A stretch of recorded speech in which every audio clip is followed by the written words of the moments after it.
जल कुकड़ी सास। रीना ब्याह कर ससुराल आती है। मुंह दिखाई की रस्में चल रही है। वाह कांता, तुम्हारी बहू तो बड़ी सुंदर है। हाँ भाई, चांद सूरज की जोड़ी है। अच्छा, अब नजर मत लगाओ, रात बहुत हो गई है। सब अपने घरों को जाओ, बहू को भी आराम करना है। रीना मन ही मन खुश हो रही है। उसे अपनी सास पर प्यार आ रहा था, जो उसकी इतनी तारीफ सुनकर प्रसन्नता से फूली न समा रही थी। सास में उसे माँ दिखाई दे रही थी। मेहमान जाने लगते हैं। तभी एक आंटी उसकी सास से कहती है, बात सुनो कांता, सुंदर बहू मतलब बेटा छू, इसलिए जरा इसे अच्छी तरह समझा कर रखना। अरे 2-4 दिन बीतने दो, फिर असली ससुराल का मतलब समझाती हूँ। इस तरह दिन गुजरते हैं। शादी के 1 हफ्ते के बाद, बहू, मुझे तुमसे कुछ जरूरी बातें करनी है। जी कहिए माँ जी। देखो, हमारे घर में नौकर रखने का रिवाज नहीं है। घर का सब काम हम खुद ही करते हैं। अब तुम आ गई हो तो आज से ये जिम्मेदारी तुम्हारी। रीना थी एक सीधी सादी और दिल की नेक लड़की। वो सास की चालाकियों को समझे बिना घर का पूरा काम अपने कंधों पर ले लेती है। अब वो दिन रात काम में लगी रहती। उसके पास इतना भी समय नहीं होता कि वो 2 घड़ी शांति की सांस ले, एक पल पति के साथ भी बिता सके। रात को थकन से चूर जब कमरे में आती तो पति देव मुंह फुलाए सोते मिलते। कल से इनके घर आने से पहले सारा कामकाज निपटा लूंगी। लेकिन सास को शायद उसका मन पड़ना भी आता था। इसीलिए तो विनोद के आने से पहले वो बहू को रोज किसी नए काम में लगा देती, जिस वजह से धीरे धीरे रीना और विनोद में दूरियां आने लगी। सुनिए जी, कल इतवार है, आपकी छुट्टी रहेगी, कहीं घूमने चले क्या? शक्ल देखिए अपनी, बढ़िया आई मेरे साथ घूमने वाली। पति का ये कटाक्ष वो सहन नहीं कर पाती और रोने लगती है। अरे क्यों रोकर मनहूसियत फैला रही है? सही तो कह रहा है विनोद, पहले अपनी सूरत देख, फिर कहीं जाने की बात कर। शादी के शुरू के दिनों में तो लेकर जाते थे, फिर अब क्या हो गया?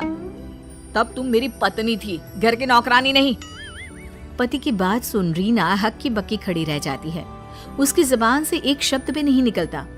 वो तो अपने कम अकल पति को ये भी नहीं बता पाती कि इस घर को अपना मानकर सबके दिल में जगह बनाने के लिए वो अपनी हड्डियां घिस रही हैं। पति और सास की बातें उसे दुख तो पहुंचाती है, लेकिन वो रोकर खुद को कमजोर नहीं दिखाना चाहती, इसलिए एक नई सोच के साथ अपने मन को मजबूत कर लेती है। अगली सुबह, अरे बहू, उठना नहीं है क्या आज? चल जल्दी से नाश्ता दे मुझे। 2-4 आवाजों के बाद भी जब बहू नहीं आती तो सास उसके कमरे का दरवाजा पीट डालती है। क्या है माँ, छुट्टी के दिन तो कम से कम सोने दो। कमरे में लेटी रीना मन में मुस्कुरा रही होती है। इधर सास को हैरानी होती है कि तड़के उठने वाली बहू को आज क्या हो गया। अब रोज यही होने लगता है। रीना के मन में होता तो काम करती, वरना सब यूं ही पड़ा रहता। फिर वो पति के आने से पहले सज धज कर तैयार हो जाती। अब लग रही हो ना वही पहले वाली रीना। आज कहाँ चलने का इरादा है? आज समुद्र किनारे चलते हैं। माँ, हम खाना बाहर ही खाकर आएंगे। ये सब देख कांता के दिल पर सांप लौट जाते हैं। वो अचानक बहू की ऐसी काया पलट देख सोच में पड़ जाती है। वाह रे, ये तो ऐसे पलटी जैसा गिरगिट। चलो, वो तो अपना खून नहीं, पर बेटे ने भी माँ को झूठे मुंह ही सही साथ चलने को ना कहा। आने दो इनको, मैंने भी रंग में भंग ना डाला तो उसकी सास नहीं। रात गए जब वो दोनों घूम फिर कर आते हैं तो देखते हैं कि कांता ड्राइंग रूम में बैठी करा रही होती है। अरे क्या हुआ माँ, आप अभी तक सोई नहीं? तबीयत तो ठीक है ना? तबीयत को क्या होना है, बस शाम से कुछ खाया नहीं, खाली पेट चक्कर आ रहे हैं। बहू से कहना कुछ बना दे मेरे लिए। सास की बात सुनकर रीना किचन में चली जाती है। अभी इसे दोबारा पहले वाले रंग में लेकर आती हूँ। तभी रीना रसोई से बाहर आती है, जिसके हाथ में खाना देख सास चौंक जाती है। लीजिए माँ जी खाना। है? इतनी जल्दी बन गया? बनाया नहीं, होटल से लाई हूँ। मुझे पता था आपने कुछ पकाया नहीं होगा। देखा माँ, कितनी समझदार है तुम्हारी बहू। हैं? इस विनोद के तो रंग ढंग ही बदल गए हैं।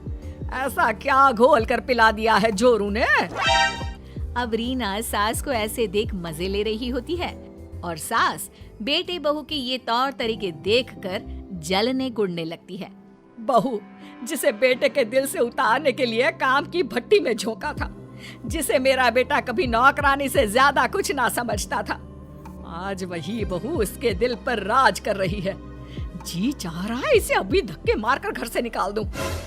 क्या सोच रही हो माँ? कुछ नहीं बेटा, कुछ नहीं। मैं बताऊं माँ जी आप क्या सोच रही हैं? अच्छा जी, तुम्हें ये भी पता है? बताओ बताओ। माँ जी का जी कर रहा है कि वो मुझे इस घर से निकाल दे। क्यों माँ जी, मैंने ठीक कहा ना? अरे माँ भला ऐसा क्यों सोचेंगी? क्योंकि माँ जी को इस बात से इनसिक्योरिटी है कि घर में इतनी सुंदर बहू आ गई और कहीं इस वजह से उनका बेटा उन्हें भूलकर सिर्फ पत्नी के पल्लू से ना बन जाए। रीना की बात सुनकर कांता चौंक जाती है। वो समझ जाती है कि रीना को उसके इरादों की खबर हो चुकी है, लेकिन कहीं ना कहीं कांता के मन पर भी इस बात का बोझ था। बहू मुझे माफ कर दे। लोगों की बातों में आकर मैंने अपनी सुंदर, सुशील और सीधी सादी बहू का जीना दुश्वार कर दिया। मैं ममता में बहक गई थी, इसलिए तुझ पर सारा बोझ डालकर तेरे चेहरे का नूर खत्म करना चाहा।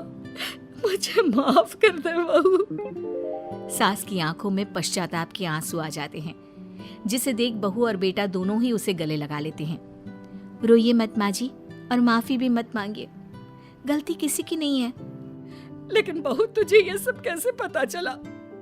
मैंने छिपकर आपकी और पड़ोसन आंटी की बातें सुन ली थी। वैसे माँ, सुंदर बहू लाने का अरमान भी तो आपको ही था ना? अरे तो क्यों ना लाती? घर में कोई तो मुझे टक्कर देने वाला होना चाहिए ना।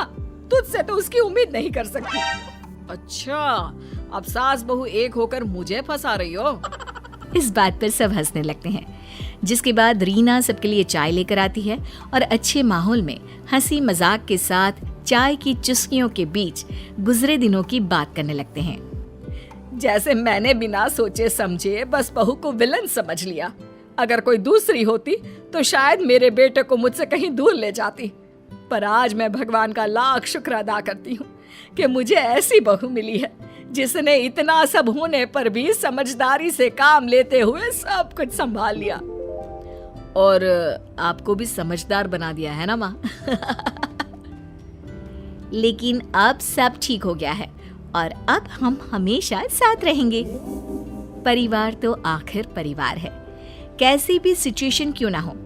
अगर हम गुस्से और जल्दबाजी में फैसले करने की जगह शांत रहकर समझदारी से काम लें तो सब कुछ मुमकिन हो सकता है।